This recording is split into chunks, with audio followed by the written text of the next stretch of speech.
Seth Meyers. This is Late Night. We hope you're doing well. And now, if you don't mind, we're going to get to the news. Ahead of tonight's primetime address, President Trump said that he was going to reveal really big news on election security. Now, we tape our show early, so we don't know what he said. Then again, if you watch the speech, you also don't know what he said.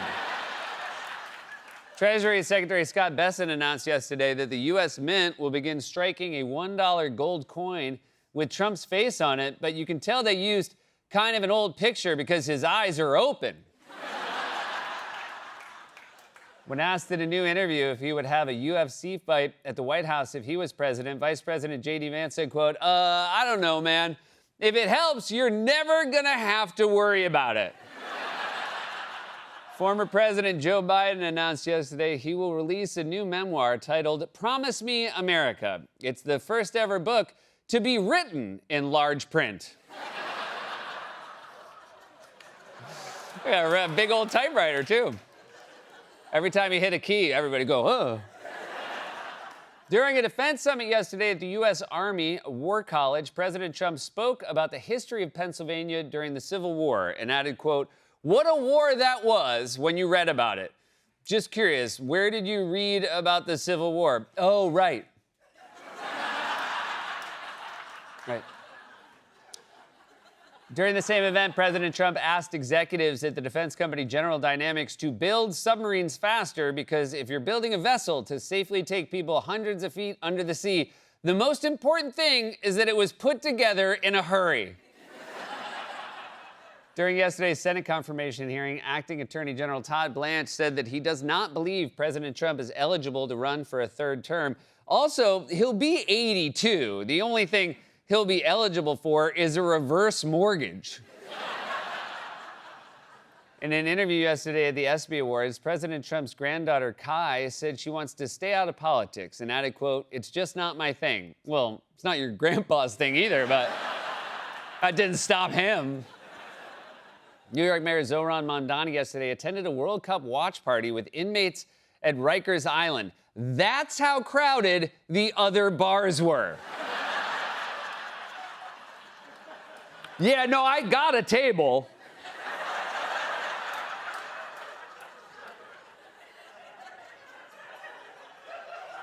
French lawmakers voted yesterday to legalize medically assisted death. Oh, was starting smoking at 6 not enough? Guy's good. Okay. Dude's a cool cat. I thought that picture would bum people out. Instead, I think everybody's like, want to hang out with that guy.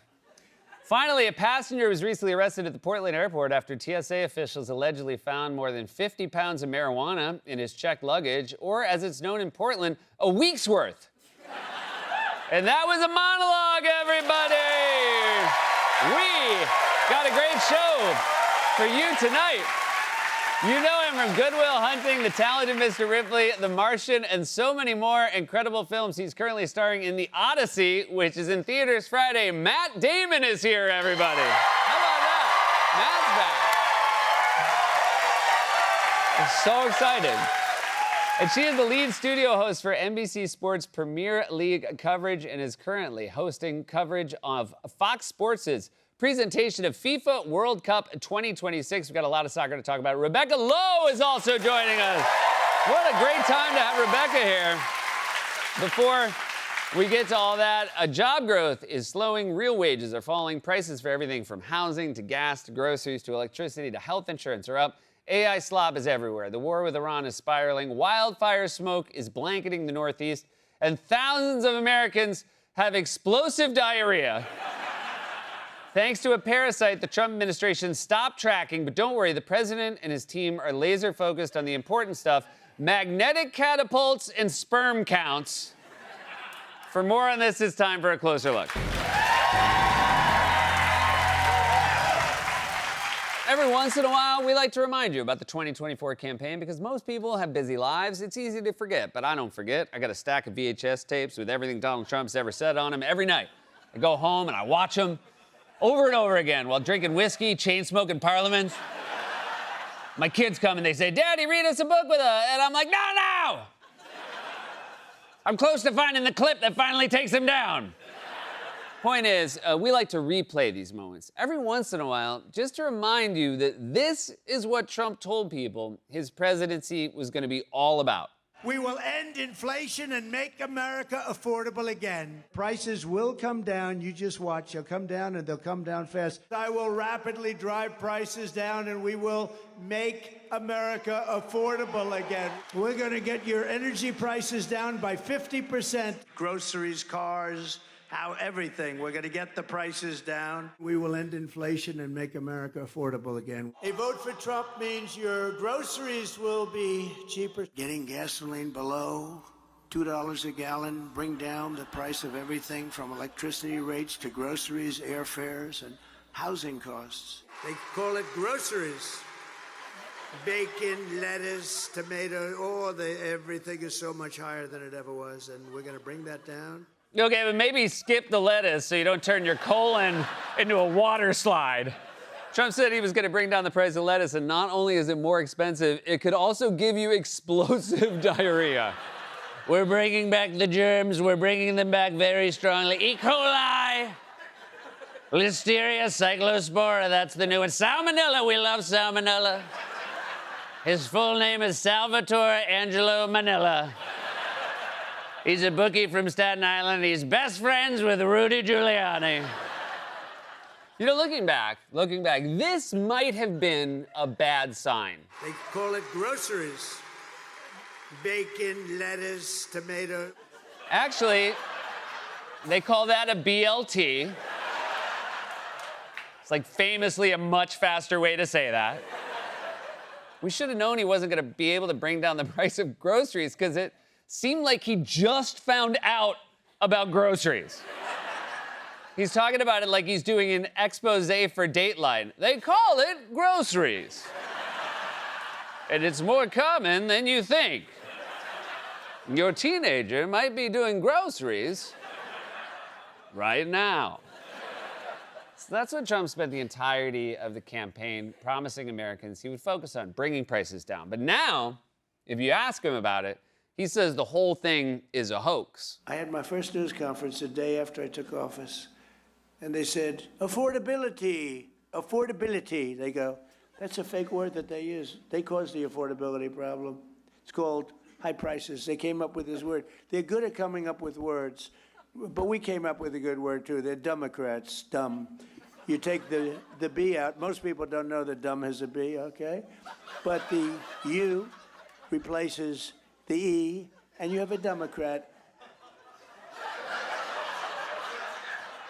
When your doctors heard that, did they say, hey, buddy, you want to come take a fifth cognitive test? We think you'll ace it. Also, did they say affordability or affordability?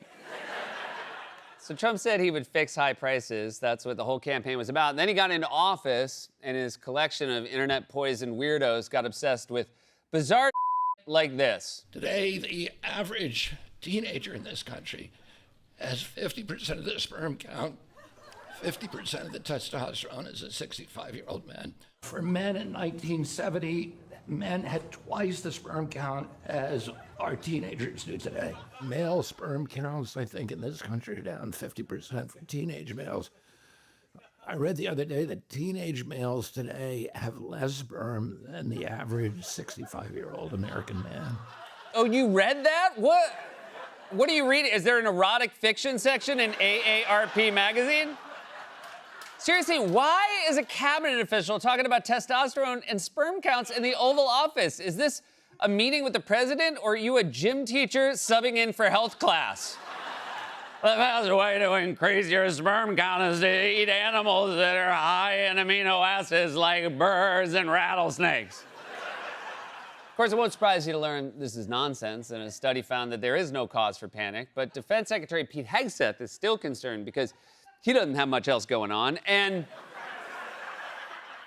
got a lot of free time on his hand. This week, he announced that if you're in the military, you better get ready to have your testosterone levels checked. Today, I'm authorizing a new screening program for testosterone deficiency for our service members, ensuring you have the right testosterone levels to operate at your absolute best. Warfighters age 30 and older are going to be tested annually as part of their periodic health assessment. Those under 30 can voluntarily choose to get the test as well.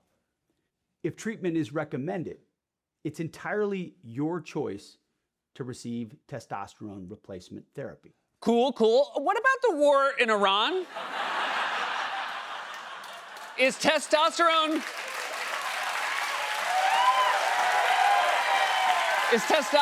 gonna fix the war in Iran? The war has made gas more expensive. So today we're also unveiling a new program to fill your car with testosterone.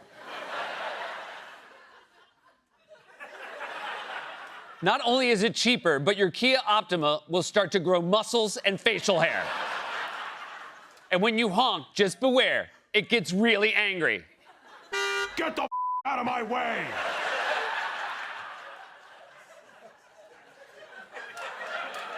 Get the out of my way! Yeah.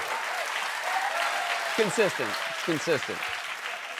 I mean, it's insane. This is what the military is focused on right now while the U.S. wages a war that's spiking prices with no end in sight. But don't worry, unlike Pete Hegseth, the president is focusing on our actual military capabilities, like our aircraft carriers. And I'm sure he's talking about them in very sane, very normal ways. One of the first things I went to see was the Ford aircraft carrier. It was way over budget, and it had things on it that you didn't need, like it had magnets to lift up the elevators with 10 and 12 planes on them. Think of it. It had all sorts of modern-day things that were all, instead of using steam for the catapults, they used electric. Let's have an electric catapult. And I said, I want to meet the catapulter. And the man came over along with 4 of his assistants, and I said, what's better, electric catapult or steam? He's been there for 25 years. He said, steam is better, sir. We can fix it with a hammer and a blowtorch. When the electric goes bad, I have to send to MIT to get geniuses over here. Well, it definitely makes sense they would have to go elsewhere to find geniuses. The catapult's broken. Should we call the president? Well, he just learned that dumb ends with a B. So let's call someone else. Also, can we, just for fun, go back to this part? And I said, I want to meet the catapulter. Is there actually a person with the job title catapulter, or did he just make that up? Because I could definitely see Trump saying, I want to meet the catapulter, and everyone's like, who? And Trump's like, the catapulter, the guy who does the catapult. And they say, what does he look like? And Trump says, he's got a long green body and a red head, and they call him the very hungry catapulter. Very hungry. Yeah, he's not done with the leaf. Oh, he's not done with just the leaf. Now, in case you're not familiar, this is a long-running obsession for Trump, and I am loath to even bring up his catapult obsession, because the last time I did, the president posted on Truth Social that I, your beloved talk show host, talked endlessly about electric catapults on aircraft carriers. But to catch you up, Trump is talking about the catapults that launch fighter jets into the air. He loves the old ones that use steam and hates the new ones that are electric, and he really, really hates the new ships that use magnets for reasons that, brace yourself, don't make like a ton of sense. When a little water touches the magnets, it doesn't work anymore. You're in the Atlantic Ocean with waves that are 60 feet high, and the Pacific Ocean with waves that are 70 feet high, and they're talking about magnets. It makes you want to get sick. I've never seen someone get this worked up over a magnet. Makes me sick, and don't get me started on refrigerator. One time I wanted to spell dumb, but I couldn't find the B. Not many people know there's a B. Also, magnets don't stop working when they're wet. You're thinking of, I don't know, cell phones or gremlins. Magnets get wet. All you have are wet magnets. Functioning magnet. Their magnetic fields still work in water. Also, why the am I explaining this to you? I'm not Mr. Wizard. In fact, at some point, Trump even seemed to realize that he'd maybe droned on for a little too long about the catapults. I hope I'm not boring anybody, but it's all common sense. This isn't exactly part of my speech, but I got to tell you. I'm getting it all out now, all the anger I have when I hear about electric catapults. Yeah, you have a weird amount of anger about this. You might want Pete Hegseth to check your testosterone levels, Maybe you need to be drained. Also, nobody thought this was part of your speech. Nobody thought the word catapulter had been loaded into the teleprompter. Can you imagine how much money you could make on Kalshi if you bet the catapulter was going to be in Donald Trump's speech? And if you think that's a crazy idea, it was reported today that the White House teleprompter operator allegedly made more than $100,000 betting on Trump's speeches. Everybody's getting their grift on in the Trump White House, baby. Can you believe that? Can you believe that a teleprompter operator would trade on inside information? I can. Oh, It doesn't surprise me at all, Seth. Teleprompter operators are bad people. Some of the worst I've ever met. I'm sorry, buddy. Let me explain. Wally's a cue card guy, so he hates teleprompters. Profiting from inside information? Just be happy one of them didn't burn your house down. Oh, come on. They're not that bad, Wally. That's easy for you to say. You've never had a gang of them taunt you. I have. Hey, card boy, where you going? Let me guess, to write out Seth's script? Yeah, your script, Seth. Seth, they're monsters. They're just monsters. All right, that's enough, Wally. Also, Wally, be honest. When was the last time you personally wrote one of the cue cards? Oh, it's been years. I pay teens to do it now. Okay. Thank you for your honesty. Of course, none of this stuff matters to most Americans, the catapults, the testosterone. People just want to know when this pointless and costly war with Iran is going to end because things are escalating and there's no plan, even though Trump keeps claiming that a deal is near. They want to settle so badly. They don't like what we're doing. And they do want to settle. We'll find out whether or not we settle with them or we just finish it off. They're nasty people, but they want to make a deal. I can tell you they want to make a deal. You've claimed a deal is closed no fewer than 38 times. Not a joke. Then you signed a deal that lasted like 3 weeks and then said it was over and then went back to fighting them. And now you're saying they want to make a deal again. You know what you should do? You should send RFK Jr. in there to talk about sperm counts. They'll surrender in like 5 minutes. I've been monitoring sperm counts in teenagers. The ones that write Wally's cards. All right, yeah, we'll make a deal. We'll open the Strait of Hormuz. Just tell this guy to stop talking about sperm. None of this addresses the thing Americans expected when they went to the polls. They just want life to be more affordable. Instead, it's gotten worse. Every day is a constant stream of humiliation, scandals, and bizarre obsessions from catapults to teleprompters to testosterone. Trump never stops. When it comes to BS, he's the very hungry Catapulter. This has been A Closer Look.